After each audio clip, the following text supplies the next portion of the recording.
میں اعلان کرتا ہوں کہ میں سرعام اس کی خلاف ورزی کروں گا اور 15 سال اور 16 سال اور 12 سال اور 10 سال کے جوانوں کی شادیاں کراؤں گا اور ان میں خود بیٹھوں گا. آپ بتائیں گے کہ پھر آپ کس طرح میرا مقابلہ کرتے ہیں. میں آپ کے قانون کو چیلنج کرتا ہوں, میں آپ کی قانون سازی کو چیلنج کرتا ہوں, میں آپ کی ذہنیت کو چیلنج کرتا ہوں. لیکن آپ وہی قوانین جو یورپ اور امریکہ میں اور ان ملکوں میں ہیں وہی ایک ایک کر کے ملک میں آپ نافذ کر رہے ہیں. علماء کے پاس پھر یہ چانس نہیں رہے گا. علماء پھر یہ نہیں کہہ سکیں گے یہ اسلامی ملک ہے. علماء ایک دن آ گئے نا یہ کہنے پر کہ یہ اسلام کے نام پہ ڈرامہ کیا جا رہا ہے. جب ان کو ملک کے یعنی اسلام میں فیور نظر آتا ہے تو کہتے ہیں اسلامی ہے, اور جب ان کو فائدہ نظر آتا ہے غیر شرعی قوانین بنانے میں تو قوانین کیا کر رہے ہوتے ہیں غیر شرعی. تو اس لیے ہمیں بھی آپ موقع نہ دیں, ہم پہ اتنا دباؤ بوجھ نہ ڈالیں جو ہم برداشت نہ کر سکیں. ہم اب تک پاکستان کو اسلامی ریاست کہہ رہے ہیں تو آپ ایسے قوانین نہ بنائیں کہ ہمیں رجوع کرنا پڑ جائے. سمجھ میں آ رہی ہے بات؟ ہمیں رجوع کرنا, ہم پیچھے ہٹ جائیں کہ کوئی اسلامی نہیں ہے ان میں اور لندن امریکہ میں کوئی فرق نہیں ہے. اور یہ کہنا پڑے گا ہمیں, اس طرح کے قوانین اگر چینج نہیں کیے تو کہنا پڑے گا. وہاں کا اسلام ہے بھائی, پھر کون سا اسلام؟ آپ بیوی کو آپ نے طلاق کا حق دے دیا, یورپ میں بھی طلاق کا حق بیوی کے پاس ہے.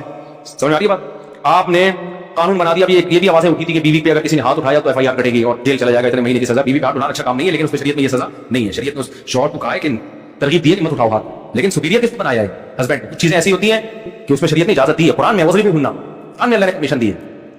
اسی طرح اولاد, نبی نے فرمایا نا 7 سال کا بچہ ہو جائے تو محبت سے سمجھاؤ. 7 سال کے بعد بھی وہ اسلام کو فالو, نماز نہیں پڑھ رہا تو آپ صلی اللہ علیہ وسلم نے حکم دیا نا کہ ہاتھ اٹھا سکتے ہو.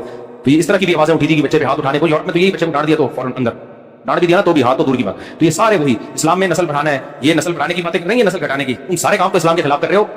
ایک تھوڑا سا رہ گیا تھا کہ بھائی کم عمری میں شادی بھی پاکستان میں جائز ہے, دوسری شادی پہ انہوں نے پابندی لگائی گی. ہمارے پاس پھر منہ نہیں رہے گا بھائی یہ بولنے کا کہ یہ کیا ہے اسلامی ملک ہے.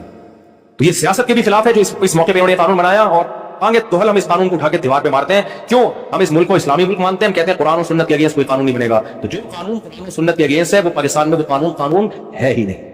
تو اس لیے میرے بھائی شریعت نے حکم دیا ہے لڑکی بالغ ہو جائے تو نبی کی وصیت ہے کہ اچھا رشتہ آ جائے تو اس کے نکاح میں تاخیر مت کرو. سمجھ میں آ رہی ہے بات؟ تو اپنی بیٹیوں کے لیے پنجاب والے لوگ یہی قانون, پنجاب سندھ کے پی کے میں تو الحمدللہ کرتے ہیں, وہ نہیں ڈرتے کسی سے. کہتے ہیں ہمارے غیرت کے خلاف بچے بالغ ہو گئی, رشتہ آ رہے ہیں, کیوں گھر میں بٹھائیں اس کو. تو لڑکی جب بالغ ہو گئی اپنے شوہر کے گھر میں اچھی لگتی ہے. کہاں اچھی لگتی ہے؟ شوہر کے گھر. بالغ ہوتی ہے, اچھا رشتہ ہے, نہیں آیا تو 30 سال میں بھی نہ کرو. کیا خیال؟ تو ابھی ہماری جو بچیاں ہیں, جو میرے پاس تو ہول سیل کے حساب سے بیٹے بھی ہیں بیٹیاں بھی ہیں, انشاءاللہ اپنی بچیوں کی شادی جب سے کوئی اچھا رشتہ جب آئے گا میں بالغ ہونے کا انتظار کروں گا, بالغ ہوتے ہی میں کر دوں گا. اور اس قانون کی ایسی کی تیسی. اور یہ لوگ کہتے ہیں کیس کریں گے ہمارے پر جیل میں, لے جاؤ مجھے جیل میں. ایسی تحریک چلے گی انشاءاللہ جیل جانے کے بعد کہ جنہوں نے نہیں بھی کرنا تھا وہ بھی کریں گے انشاءاللہ. صلو علی النبی. اٹھا کر پھینک دو باہر گلی میں. نئی تہذیب کے انڈے ہیں گندے سڑے ہوئے. تو ہم باپ ہیں, ہم اپنی بچیوں کے بارے میں بہتر فیصلہ کرتے ہیں. ہاں کچھ لوگ ہر سوسائٹی میں گندے ہوتے ہیں, وہ اپنی بیٹیوں کو بیچتے ہیں, وہ تھوڑے سے ہوتے ہیں. تو ان تھوڑوں سو کی وجہ سے 99.99% لوگوں پہ پابندی لگائی جا سکتی. تو باپ فیصلہ کرے گا اس نے اپنی بیٹی کی شادی کرنی ہے, بیٹی فیصلہ کرے گی, باپ فیصلہ کرے گا, ماں فیصلہ کرے گی. گورنمنٹ کو ہمارے معاملات میں ٹانگ اڑانے کی اجازت نہیں ہے.